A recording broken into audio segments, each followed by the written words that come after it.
The global Islamic finance market has a total asset value of $4 trillion. What's the fundamental difference between traditional finance and Islamic finance? The difference lie in how the contracts are done between the customer and the institution, the financial institution. What are you trying to solve there in trying to bring in blockchain as a technology? These 5 principles of success. Hi, everyone. Welcome to another episode of Hash It Out by Foundership. I'm Bimlesh Gundurao, your host, and I'm super excited to bring in another fantastic guest with us today.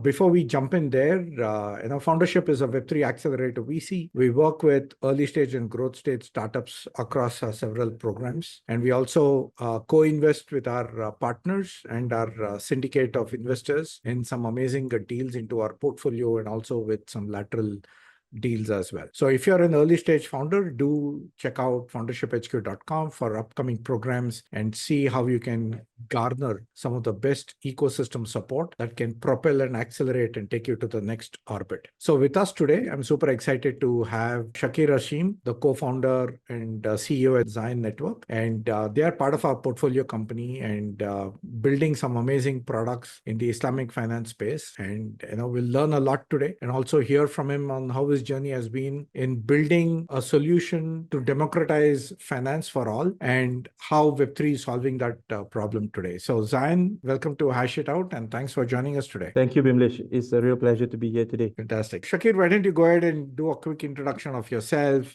talk a little bit about Zayn Network and the bunch of products that you're building around it, and let's get started from there. Sure.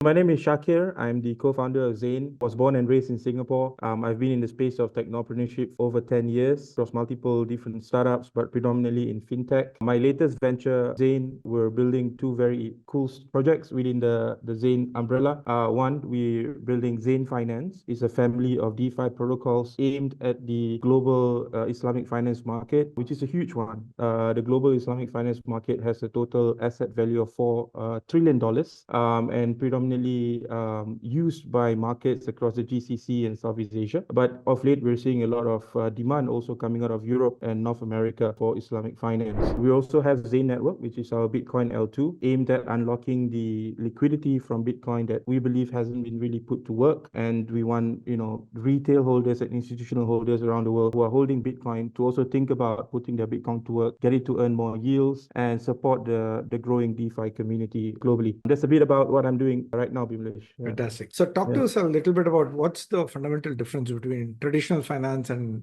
Islamic finance. Why do we need a separate framework or a technology piece to solve that problem? Yeah, that's a great question. Actually, Islamic finance is today, as it's practiced, is pretty much embedded into the mainstream finance.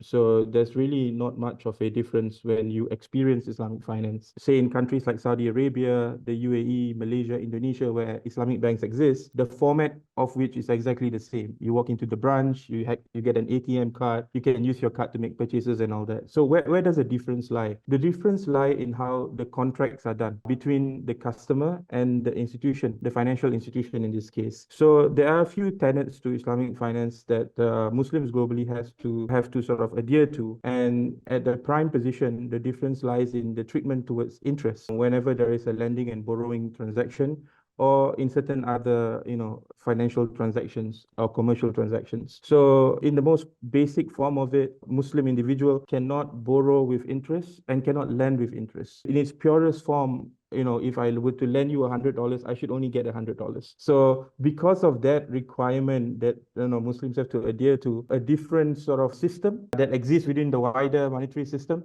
our financial system exists, right? And I mentioned earlier, it's a $4 trillion industry. That I think causes the difference in, or why it should exist separately. And it is a very big sort of matter in the faith that you got to avoid interest. So that's why people treat it seriously, not only individuals, but also governments. So governments across Saudi Arabia, the other Middle Eastern countries, and also Malaysia, Indonesia, they put a lot of emphasis, regulations, specifically for Islamic finance, because it is something that is treated very seriously in the faith. Bimlesh, I hope that sort of clears it up a little bit. Yeah, absolutely. Yeah. So what you're essentially saying is, because of certain beliefs in the system for a certain set of population across the world, we have an alternate financial structure, which also kind of gets regulated by the global financial structure, but some of the interest mechanisms are different for the financial institutions that come here. Now, between a crypto financial system versus a traditional Islamic financial system, what are you trying to solve there in trying to bring in blockchain as a technology? So I think for the longest time, Islamic finance has been dominated by Islamic banks. So if you look across the GCC and Southeast Asia, Islamic banks are normally a subsidiary of a conventional bank. So they will have like an Islamic banking window within a conventional bank. And I met 5 years ago, I met the CEO of the largest Islamic bank in Southeast Asia and asked him, when will the Islamic banks you have today really espouse the actual values of Islamic finance, right? So there are certain criticisms within the community about how Sharia compliant are these banks, because at the end of the day, they are profit making, they are lending money, right? And that is somewhat not the values that is espoused in the actual form of Islamic finance. And they're saying that, he told me personally that, Syakir, that cannot happen. Ultimately, we are a bank and we want to make money. So you cannot go back to that actual value of not making money out of lending. So that got me thinking. I mean, if we cannot use the current system to change Islamic finance and make it better, then we got to use a different paradigm. At that point of time, I've not heard of Web3. I've heard of Bitcoin, but I didn't know that you can do smart contracts and all that stuff. So I think over the past 2-3 years, when I've delved into Web3, I realized that wow, you can really build any financial services you want using smart contracts, and it will be globally accessible from day one. And that to me is something amazing, and that will bring Islamic finance to the next level, closer to the real values of Islamic finance, where there's fairness, there's somewhat permissionlessness, trustlessness that does not exist today in the Islamic finance world.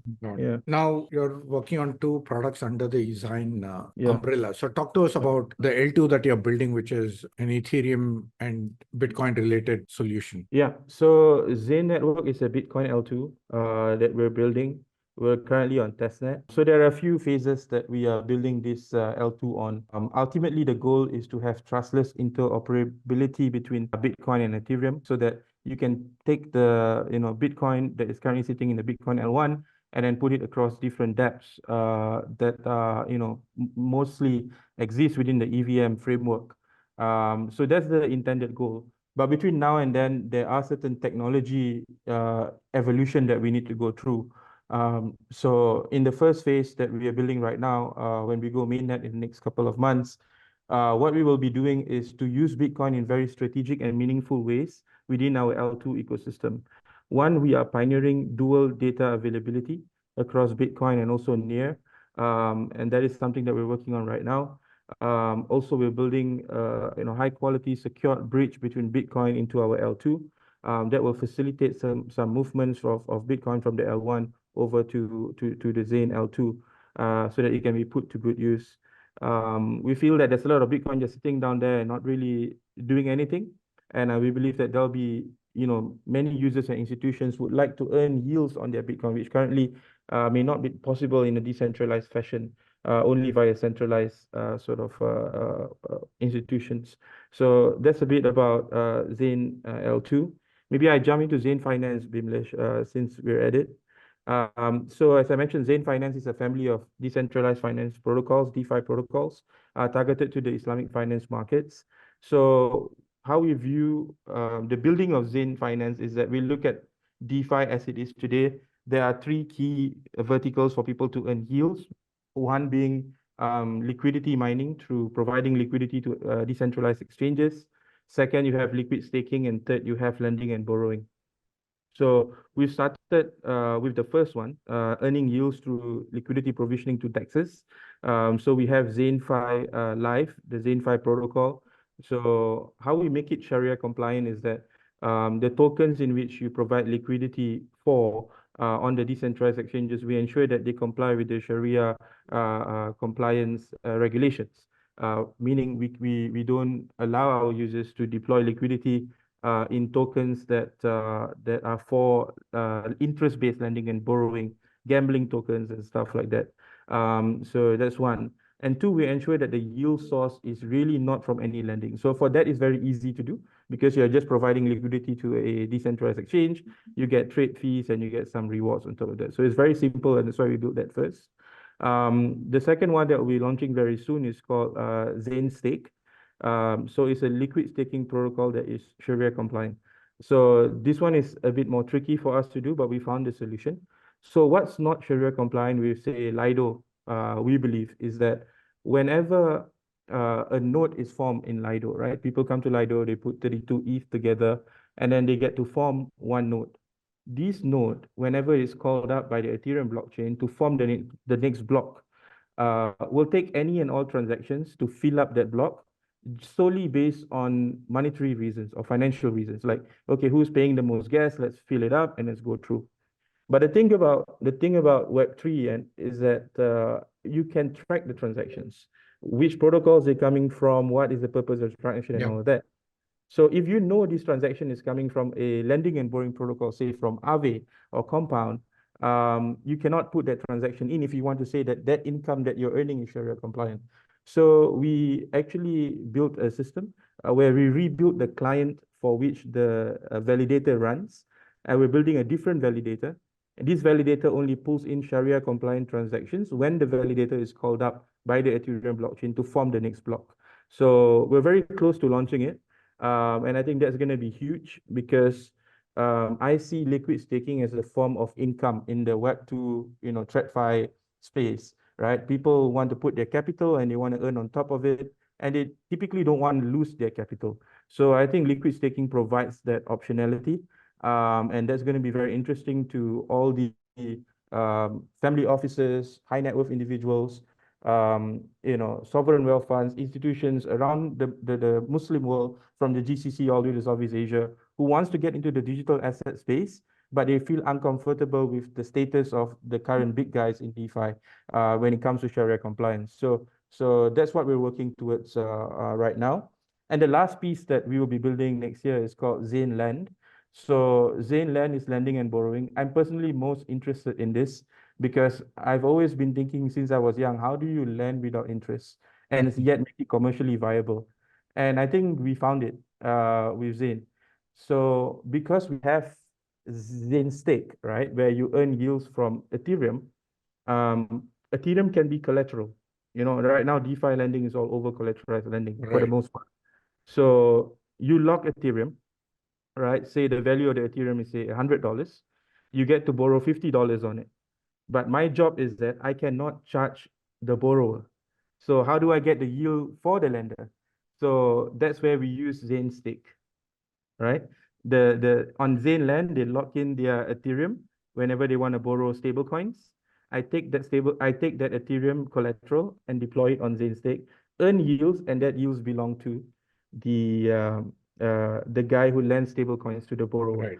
So that way the borrower doesn't pay a single cent on top of his borrowed amount, and we keep it really Sharia compliant in its truest form. So that's sort of the evolution of Zayn Finance as we move forward, Bimlesh. Fantastic. Yeah. Now, how much of the Web3 awareness and adoption is there amongst Sharia compliant users across the world between the GCC countries and Southeast Asia? That's a fantastic question. So it's actually, to me, I feel it's still very, very low, right? Okay. So before I started Zayn, I was with a US-based fintech company focused on the global Islamic finance market that did very well, went on to raise a huge Series B round and all that stuff. And it was truly global because it was serving clients from the US, UK, Malaysia, and all of that. But when we were even building that fintech product back then, we realized how backward the adoption of innovation within the global Muslim markets, even in the GCC and also in Southeast Asia, right? When I was part of that team, we launched, if I'm not wrong, was the first Sharia compliant ETF on the NASDAQ. And that was 2020, right? So Vanguard had their ETFs, I think, in the 90s or early 2000s, or even the 80s. I don't know how long ago the mainstream guys went into ETFs. But we brought the global Muslim market into the ETF space in 2020s, which is very late. Right. So I wouldn't deny that this market is very rather slower than the mainstream market in adopting innovation, especially in finance. But I think there is a product market fit for Web3 and the global Muslim market. And I'll explain why. First, the global Muslim market doesn't exist in one country, right? So India is a huge country, right? With billions of people. You hit that one country, you get everyone. You get regulated by SEBI and you can almost serve the whole of India. Right. But that's not how the global Muslim market operates, because there's 2 billion people in the global Muslim market, but they exist all the way from the US to Australia. Yeah. And sometimes they exist in very small pockets around the world. Say in Austria, there's a small Muslim community, Finland, wherever, right? They all share the same ideas towards finance, but their country doesn't have a Islamic bank, for example, or Islamic fund management company. So Web3 solves that, right? You have one global product, anyone can come in as long as they have a wallet, they load it up with stable coins or Ethereum, and then they can access something that is Sharia compliant for wherever they are. So I think in that regard, there is a fit for Web3 for this market. It's still early. It takes a lot of educating, but I've sort of gone through that process. So when that US company hired me to launch their product in Malaysia, robo advisors practically didn't exist in that country. ETF investing practically didn't exist in the country. But in 2 years, I got 1.5% of the market to use the product very quickly. And it's a very popular app in Malaysia. And I sort of learned how to introduce something new very easily without friction. Or you reduce the friction as much as possible by just simplifying everything. So that's what I want to do with Zayn for the global Muslim market. And let's see how it goes. Fantastic. Yeah, So yeah. going back to tracing back a little bit of your origins, right? So what was that moment that you decided to solve for this problem? Well, okay. So you were at this US bank. So what is it?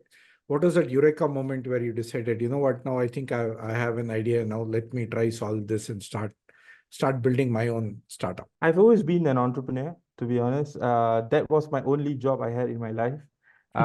So I've always started my own company. I started my first startup while I was in university, where I was studying in the National University of Singapore. I started a crowdfunding platform in around 2015 when fintech was starting to take off.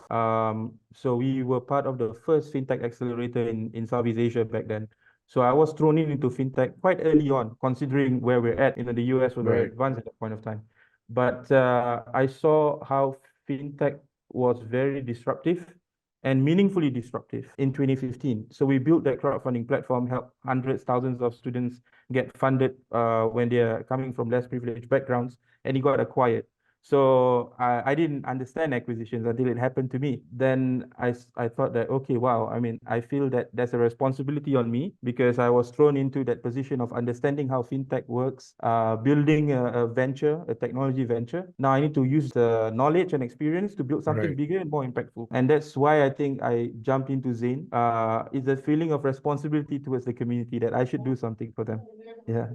Fantastic. I think any problem that we have a stronger purpose has a higher probability of increasing its own longevity. Fantastic. Now, talk to us a little bit about your team. Who else is there as part of your Zayn? You have a co-founder. Who have been some of the awesome hires that you have onboarded onto your team? Yeah. So I have 2 co-founders at Zayn. They've been in Web3 much longer than I've been. Their names are Aziz Zainuddin and also Amar Hassan. So Aziz and Amar, they've been around for a long time in the Web3 space. Aziz and me used to be housemates during our university years. We lived together in the same apartment and all that stuff. Me and Aziz, we co-founded in I think 2016, I'll say a knowledge portal, a news hub for crypto. We were just simplifying crypto for the masses. It was called masterthecrypto.com. So Aziz built it, grew it, and then he sold it to a US media conglomerate. And that was the start of his entry towards Web3 and crypto. And then Aziz went on to work as Chief Product Officer at Facet in the Middle East. Facet is, I think, one of the pioneering centralized exchanges there. He was Chief Product Officer. And then he left to set up Stellar Swap, which is a decentralized exchange on Moonbeam, is the largest DEX on the Polkadot ecosystem. Aziz met Amar well. They were working together in Facet. So Amar is our CTO. They left Facet together. They set up Stellar Swap together, and then now they're with me in Zayn.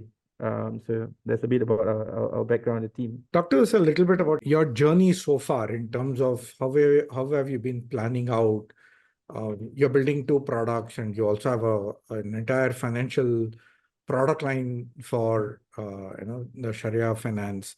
So talk to us about how are you building your roadmap and how are you funding this roadmap? We know from the very beginning that it's going to be quite a long journey, because when we think about the stack, right, we are building infra. We are not just building a front end to Uniswap and then we launch. We are rebuilding things like Aave. We are rebuilding things like Lido. We are rebuilding Beefy according to Sharia compliant principles. And there are very significant work to be done there. As I mentioned about, building Zayn Stake, right? It's not just copying Lido's code and then launching with a different brand. We are rebuilding at the validator node level. So we knew that it's going to be a long, arduous journey. As with any meaningfully big market size kind of projects that you want to build, you got to be in the long haul. So we got funding from very long-term investors who align with our values. We raised a small pre-seed round by 500 global. They're not typically a Web3 investor, but I think because they probably saw what I did with my previous companies and they backed us. I think we were one of the earliest Web3 portfolio companies of 500 global in the region. We also got Curate Capital from the UK. So Curate Capital is the VC arm of Islamic Finance Guru. It's one of the most popular Islamic finance knowledge portal globally, based in the UK. And then they opened a VC arm and we pitched to them and they saw what we were building. And they had a very long-term vision of what we were building and they came on board. So that's how we were funding ourselves. But moving forward, we are opening our seed round. We're talking to a lot of cool investors from around the world, but mainly in the Middle East and Southeast Asia. And I think in the next couple of months, we'll probably, close our seed round and then go towards our TGE in later of this year, and also maybe do an IEO, ICO type thing closer to TGE. That's somewhat our sort of funding plan from the start and until now. Fantastic. So in the last 12 to 18 months, fundraising has also been a challenge, right? With the markets having its own cycles and stuff like that. So talk to us, for the benefit of our listeners and potentially some new founders who are trying to fundraise today. What has been some of your key lessons learned as you talk to these investors, some of them who have said yes, some of them who have said no to the opportunity that you have been presenting? If you can share some thoughts, that will be great. Yeah. Oh, that's a very, very good question. I think first, for founders, think that I personally think of fundraising as a numbers game, right? I spoke to about 30 people. For a pre-seed round, we closed 3 of them. So that's a very, very good hit rate. What I'm hearing from friends in Silicon Valley and in the US, they speak to like 500 people, angels and VCs, and then they close 1 or 2. So, just think of it as a numbers game. Initially, I get very affected by rejections. But nowadays, when I get rejection, I just smile and say, thank you. Hope to, meet you whenever you come to town or whatever, right? If it's not today, it may happen tomorrow, but just don't burn the bridge, right? You'll never know. It's business, right? That's one advice. 2, this came from reflection over the past year, is that it's very hard to swim against the tide. Imagine you go to the beach and then the waves are so strong and you're going and swim against it. You're just going to drown, right? Unless you're a really, really good swimmer. So sometimes when you see that you're up against such a thing, you got to be smart to know whether it's a time to swim or just take a beach chair and then just wait it out. So I think that has been my mentality for the past year or so, right? Whenever, I have presented with a chance to speak to investors, I would, and I will take it very seriously, but I'm not in the all out, fundraising mode. I try to reduce my burn, try to lengthen the runway. And I think my final piece of sort of like reflection from this process is that money can come out for different reasons. So money can come out because you're an investable startup and they're a VC, they can make money off you. But money can come out also for strategic reasons, right? So someone has an ecosystem of Web3 products, and then they're thinking of how to get, a new wave of users, right? And then you're saying that, hey, there's a group of people, 2 billion of them in the world, that cannot participate. I can bring them into your ecosystem. And then money can come out of that strategic reason, not because they're thinking that this is a great investment for me to make 20, 30x, but like, hey, this project can help me grow. So I've been going down that path, going for grants, going for investments and so on and so forth. And third is, I would say, just on the strategic side, I mean, I think angel investors that I've been speaking to, their sentiment is down, just like the market, the overall market. But I think once we spend more time, get to know them, don't just straight away ask them for money, and let them know what they're doing. They have the money, but just because of the global market sentiment, they're not thinking of investing, right? But Yeah. just be close, let them know what you're doing. Don't ask for the money, and then they see that you're sincere, you know what you're doing, they'll invest in you. So that has been sort of my reflections of the journey in the past 2 years when the market was a bit, tight with liquidity. Fantastic. Yeah. Super. I think these are very important reflection, because every founder goes through this process that, hey, how do I navigate my angel pre-seed round, and how do I navigate my conversations with VCs? One of the things that we constantly talk about at Foundership is, as you rightly said, a no is never a complete no. It's a no for today, but it can turn out a yes for tomorrow. So it's our job as a founder to be in touch with the investors who have also said no, who have given you a pass, because you may never know that one update from you in the next quarter could trigger their memories, or they may refer you to someone with whom they might have had a conversation last quarter or so. What is your worldview of the current state of the blockchain market and in Web3? What do you think is going to be that tipping point to increase the Web3 adoption and to really make this a truly universal global financial infrastructure?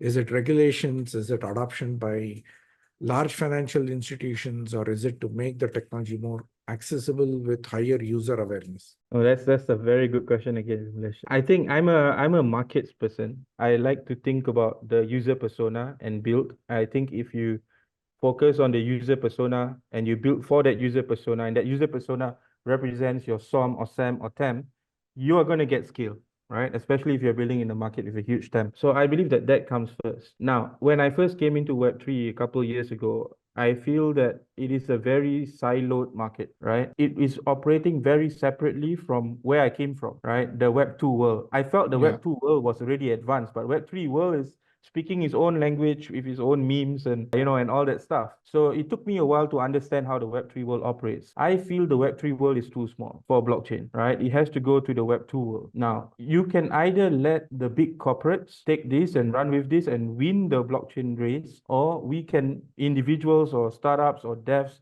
can build products for the wider market. But it requires a bit of sacrifice, right? Sacrifice in terms of time, right? Like, we would all love to TGE as soon as possible, right? But sometimes I feel that drive towards that early liquidity inhibits people from doing real work. And I've been always about real work. Like, to me, every client is important. Let me grow from 1 is fine. I will go to 100, 1,000, 100,000. That's typically how things work. But I think right now, because of how, the Web3 world has been created, is you must get instant growth right now. Your community must be 1 million people. You'll get funded, and then you'll do a very good TGE, and then you will exit. And then after you raise money, then nothing happens, right? That happened again and again and again in Web3, which is fine. I mean, if that works for some people, it's good. And I think there are lessons to be learned from that also. We shouldn't just ignore that whole style of building something. But if we are talking about in this topic, this question that you asked, how do we get more people on board of Web3, is to build for those people. I feel not enough is being done to build for those people. The centralized exchanges have dominated the space, but very few of the decentralized folks are building for the masses, for whatever reason, right? So I think once that shift is there, and the capital supports that kind of behavior, then you'll have a much bigger adoption. If not, it's just going to be the same few people in Web3 supporting new projects, pump it up with TVL, and then once it's up, then you move to a new L2. So we need to grow the pie. That should be sort of the main ethos of Web3 moving forward if you are serious about growing the pie. Yeah. Absolutely. I think there will also has to be an inflection point where all of us don't differentiate anymore between Web2 and Web3. The technology obfuscates within the user experience, and the end user has an experience where they can truly trust the technology, the underlying technology, and the underlying infrastructure and the regulation. So if everything gets digital and automated, I think that's the highest level of trust that anyone can have against institutions and against countries itself. True. And I think there's a growing narrative around the world where people try to be independent. They try to secure their own data, their own money, and stuff like that. Yeah. And I think that's a narrative that the wider Web3 community needs to tap on to bring the next wave of users into the space. Look, the recent arrest of Pavel Durov, and all of that. So that scares the market. Individuals who's like, hey, I thought we trusted Telegram to be that area where we feel safe to communicate whatever we want. But now that space has been encroached, right? So whenever there's an action, there's going to be a reaction. So the reaction from that will be people will demand more decentralization, more privacy. And that are some of the narratives that we should tap on to bring new people into the space, I guess. Yeah. Fantastic. I think there's been a great conversation, Syakir. We'll move into the fun part of the conversation. We'll do a quick rapid fire questions on a few things. Who is the founder that you look up to? I would say Steve Jobs. Steve Jobs. Fantastic. What's your favorite food? I love parathas. Interesting. What's your favorite book? The Richest Man in Babylon. Okay. And what's your favorite movie? Harry Potter. Harry Potter. Nice. If you were to get $10 million today, where will you spend it? On my family. On your family. Okay. Yes. Fantastic. One big takeaway of your years of being an entrepreneur across various businesses that you have tried on, what will be your top lesson learned? My mentor taught me this thing, and I think it's always been my compass when I deal with business and life in overall. His 5 principles of success. Number 1 is to understand who we are and truly accept it, right? Number 2 is to be grateful for what we have. Number 3 is to know that life is a crossroad of choices. We always have a choice in every situation. Number 4 is to give more than we take. And last is to learn to love before asking to be loved. Fantastic. So these are the 5 things that I sort of apply in my life as much as I can. Yeah. Fantastic. You definitely have got a great mentor, because I completely resonate with each one of them. Fantastic. Amazing. Awesome. Right. Fantastic, Awesome. Syakir. Thank you so much for sharing for time having with me. us. Yeah. It was a great conversation, and I hope all the listeners have some amazing takeaways.